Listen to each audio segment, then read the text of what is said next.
अल्हम्दुलिल्लाहि रब्बिल आलमीन व बिही नस्तईन व अशहदु अल्ला इलाहा इल्लल्लाह वहदहु ला शरीका लह व अशहदु अन्ना मुहम्मदन अब्दुहु व रसूलुहु सल्लल्लाहु अलैहि व अला आलिहि व सहबिहि व सल्लम तस्लीमन कसीरा। अम्मा बाद, कुर्बानी के मसाइल में आज इंशाअल्लाह हम इस मौजू पर गुफ्तगू करेंगे कि कुर्बानी किसकी तरफ से मशरू है, जिंदे की तरफ से या मुर्दे की तरफ से, असल मशरूइयत क्या है। चुनांचे शेख लिखते हैं मसअला हलिल उद्हियतु मशरूअतुन अनिल अमवात औ अनिल अहया, कुर्बानी मुर्दों की तरफ से मशरू है या जिंदों की तरफ से। इसका जवाब देते हैं वे शेख फरमाते हैं, शेख इब्न उसैमीन रहमहुल्लाह, मशरूअतुन अनिल अहया इज़ लम यरिद अनिन नबी सल्लल्लाहु अलैहि वसल्लम वला अनिस सहाबति फीमा अअलम अन्नहुम दह्हू अनिल अमवात इस्तिक़लाला। शेख फरमाते हैं कि कुर्बानी असलन जिंदों की तरफ से मशरू है, क्योंकि नबी करीम सल्लल्लाहु अलैहि वसल्लम और इसी तरह से आपके सहाबे किराम रिज़वानुल्लाहि अलैहिम अजमईन से हमारे इल्म के मुताबिक मुस्तकिल तौर पर मुर्दों की तरफ से कुर्बानी करना साबित नहीं है, वारिद नहीं है, मरवी नहीं है। फ़इन्ना रसूलुल्लाह सल्लल्लाहु अलैहि वसल्लम मात लहु औलाद मिन बनीन औ बनातिन फी हयातिह, रसूलुल्लाह सल्लल्लाहु अलैहि वसल्लम की जिंदगी में आपकी औलाद की वफात हुई, आपके बेटों की वफात हुई, आपकी बेटियों की वफात हुई, इसी तरह से आपकी अज़वाज मुतहरात की, आपकी बीवियों की वफात हुई, आपके रिश्तेदारों की वफात हुई जिनसे आप मोहब्बत फरमाया करते थे। लेकिन किसी एक के बारे में भी नबी करीम सल्लल्लाहु अलैहि वसल्लम से ये बात साबित नहीं है कि आपने किसी एक की तरफ से मुस्तकिल कुर्बानी की हो। ना अपने चचा हमजा रज़ी अल्लाह अन्हु की तरफ से आपने कुर्बानी की, ना अपनी पहली बीवी और चहेती बीवी खदीजा रज़ी अल्लाह अन्हा की तरफ से आपने कुर्बानी की, और ना ही अपनी जिंदगी में वफात पाई हुई ज़ौजा ज़ैनब बिन्ते खुज़ैमा रज़ी अल्लाह अन्हा की तरफ से आप सल्लल्लाहु अलैहि वसल्लम ने कुर्बानी की, ना ही अपनी तीनों बेटियों में से किसी बेटी की तरफ से कुर्बानी की, ना ही आपने अपनी औलाद की तरफ से कुर्बानी की। अगर ये चीज़ मशरू होती, यानी मुर्दों की तरफ से कुर्बानी करना अगर मशरू होता, तो इसे रसूलुल्लाह सल्लल्लाहु अलैहि वसल्लम ने ज़रूर बयान फरमाया होता अपनी सुन्नत में, चाहे कौली तौर पर या फ़िअली तौर पर। और आपसे अब कौली और फ़िअली तौर पर जो चीज़ साबित है वो ये कि कान युज़ही अन्हु अन अहले बैतिह, अल्लाह के नबी सल्लल्लाहु अलैहि वसल्लम खुद अपनी जानिब से और अपने घर वालों की तरफ से कुर्बानी फरमाया करते थे।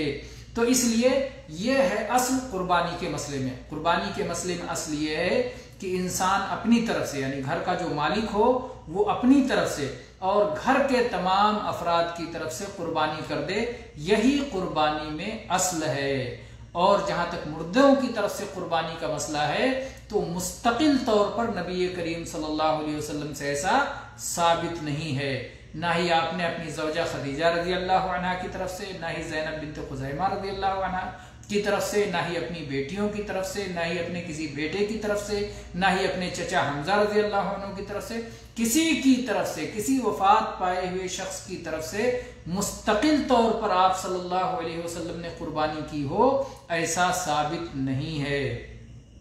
हाँ, जिंदों के पीछे,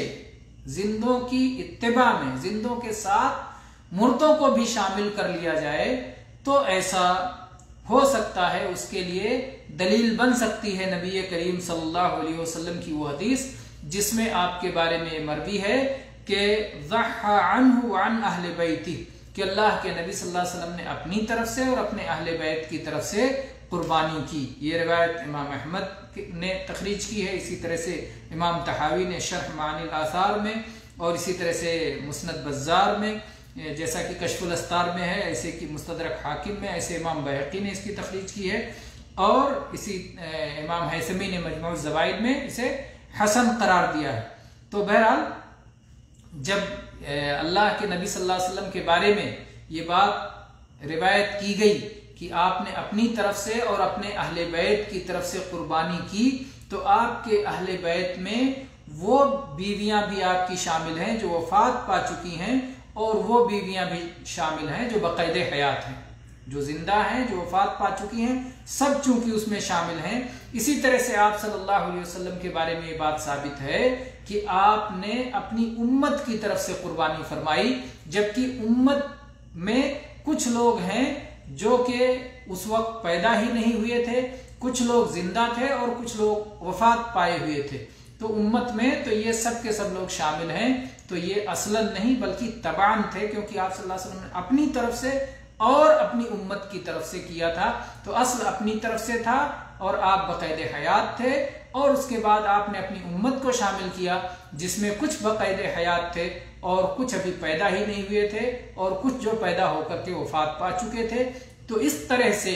तबान अगर मैयत को शामिल किया जाए तो ये किसी कदर दलील बन सकती है। इसीलिए फरमाते हैं वलिहादा क़ाल बअदुल उलमा इन्नल उज़हियत अन्हुम इस्तिक़लालन बिदअह। इसीलिए बाज़ उलमा का यह कहना है कि मुस्तकिल तौर पर मैयत की तरफ से कुर्बानी करना बिदअत है। ये शेख ने जिक्र किया कि मैयत की तरफ से यही चीज आप अगर तोहफतुल अहवज़ी या मिरातुल मफातीह देखेंगे, जिसमें शेख उबैदुल्लाह मुबारकपुरी रहमहुल्लाह ने इस मसले पर लिखा है और चीजों को जमा किया है, तो उसमें भी ये कहते हैं कि साहब तोहफा ने फरमाया, इस और शेख भी उससे इत्तेफाक करते हैं। शेख उबैदुल्लाह मुबारकपुरी रहमहुल्लाह इत्तेफाक करते हैं कि मुस्तकिल तौर पर किसी वफात पाए हुए शख्स की तरफ से कुर्बानी किया जाना किसी सहीह सरीह मरफू हदीस में साबित नहीं है। और अली रजी अल्लाह अन्हु की जहां तक बात है कि अली रजी अल्लाह अन्हु ने नबी सल्लल्लाहु अलैहि वसल्लम की तरफ से कुर्बानी की, तो एक तो हदीस ज़ईफ है, काबिल हुज्जत नहीं है। दूसरे अगर उसको सही मान लिया जाए तो उसमें कहते हैं कि अल्लाह के नबी सल्लल्लाहु अलैहि वसल्लम ने मुझे हुक्म दिया है, गोया वो वसीयत के बाब में आ जाता है। वो उमूमी तौर पर बिला वसीयत के बिला हुक्म दिए किसी वफात पाए हुए की तरफ से कुर्बानी करने का सबूत नहीं बन सकता। तो ये है मसला मैयत की तरफ से कुर्बानी करने का। अलबत्ता आगे पढ़ते हैं, फिर एक बात हम बताते हैं। आगे जो है शेख जिक्र करते हैं, जब ये शेख बयान करते हैं कि कुछ उलमा ने इसे बिदअत करार दिया है, तो फिर शेख उसके बाद कहते हैं वलाकिन्नल कौल बिल बिदअत कौलुन सअब। शेख इब्न उसैमीन रहमतुल्लाह फरमाते हैं लेकिन इसको बिदअत करार देना ये जरा मुश्किल मामला है। क्यों मुश्किल मामला है? शेख कहते हैं इसलिए कि कम से कम हम इसमें यह कह सकते हैं कि ये सदका के जिन्स से है और मैयत की तरफ से सदका करना साबित है। और उसके बाद में अगरचे कुर्बानी में हकीकत में सदका गोश्त का सदका करना मुराद नहीं होता और ना ही उससे सिर्फ नफा उठाना मकसूद होता है। अल्लाह ताला ने फरमाया लन यनालल्लाह लुहूमुहा वला दिमाउहा वलाकिन यनालुहु तक़वा मिनकुम। लेकिन कुर्बानी में अहम चीज ये होती है कि आदमी कुर्बानी ज़बह करके अल्लाह से अजर व सवाब हासिल करना चाहता है और तक़र्रुब हासिल करना चाहता है। इसीलिए इमाम तिर्मिज़ी रहमहुल्लाह ने जिक्र किया है अब्दुल्लाह इब्न मुबारक रहमहुल्लाह से, तो कहते थे कि अगर कोई शख्स मैयत की तरफ से कुर्बानी करे तो पूरा का पूरा सदका कर दे। और यही चीज शेख उबैदुल्लाह मुबारकपुरी ने फरमाया है कि इसी में एहतियात है कि अगर कभी कोई मैयत की तरफ से कुर्बानी करे तो पूरा का पूरा सदका कर दे, वरना कुर्बानी ना करे। क्योंकि सदका का सबूत है लेकिन कुर्बानी का सबूत नहीं है, तो सदका की वजह से कुर्बानी यानी दोनों खैर को एक साथ इस तरह से जमा किया जा सकता है। वरना सिर्फ वफात पाए हुए की तरफ से कुर्बानी करना, मुस्तकिल तौर पर एक वफात पाए हुए शख्स की तरफ से कुर्बानी करना, इसका चूंकि शरीयत में किसी सही हदीस में, सही मरफू हदीस में, सरी हदीस में कोई जिक्र नहीं मिलता, इसलिए इससे बचना चाहिए। और बाज़ जगहों पर जो ये आदत बनी, ख़ास तौर पे हमारे हिंदुस्तान के मुआशरे में, पाकिस्तान और नेपाल और बांग्लादेश में भी शायद यही हालात हैं कि लोग जो है अपनी तरफ से, घर वाले की तरफ से कुर्बानी करने के बजाय बाकायदा सालहा साल बारी चलती है वफात पाए हुए लोगों की तरफ से। कहते हैं ये मेरी पहले साल की कुर्बानी है, ये नबी सल्लल्लाहु अलैहि वसल्लम की तरफ से होगी, फिर अगले 4 साल तक खुलफाए राशिदीन की तरफ से होगी, उसके बाद में फिर दादा और नाना की तरफ से होगी, उसके बाद फिर और खानदान में कौन अजीज और करीब वफात पा चुके हैं उनकी तरफ से होगी, और अपनी बारी आती ही नहीं है कि अपनी तरफ से कुर्बानी करें। जबकि कुर्बानी करना एक इबादत है, और तमाम इबादत में असल ये है कि आदमी अपनी तरफ से इबादत करे। सलात आदमी अपनी तरफ से पढ़े, सौम अपनी तरफ से रखे, ज़कात अपनी तरफ से अदा करे, हज पहली बार अपनी तरफ से करे, उम्रा अपनी तरफ से करे। तो तमाम इबादत में असल यही है कि अपनी तरफ से करे, और उसके बाद अगर अल्लाह ताला की तरफ से इजाजत हो, जिस इबादत में इजाजत है कि आप दूसरे की तरफ से कर सकते हैं, आप नियाबत कर सकते हैं, तो उसमें कर सकते हैं। तो यही मसला कुर्बानी का भी है कि अगर कभी दूसरे की तरफ से कुर्बानी करना हो तो अपनी तरफ से करने के बाद। लेकिन ये बात याद रहे कि मुस्तकिल तौर पर कुर्बानी करना मय्यत की तरफ से साबित नहीं है, इसलिए इसका बिदअत कहना ही ज्यादा करीब है दलाइल के। और या फिर कहा जाए कि आदमी कुर्बानी करे और पूरी तरह से सदका दे दे, तो इसके जवाज का इसका जवाज या इसकी मशरूइयत किसी कदर मानी जा सकती है। वल्लाहु ताला आलम व सल्लल्लाहु अला नबियना वसल्लम वल्हम्दुलिल्लाहि रब्बिल आलमीन।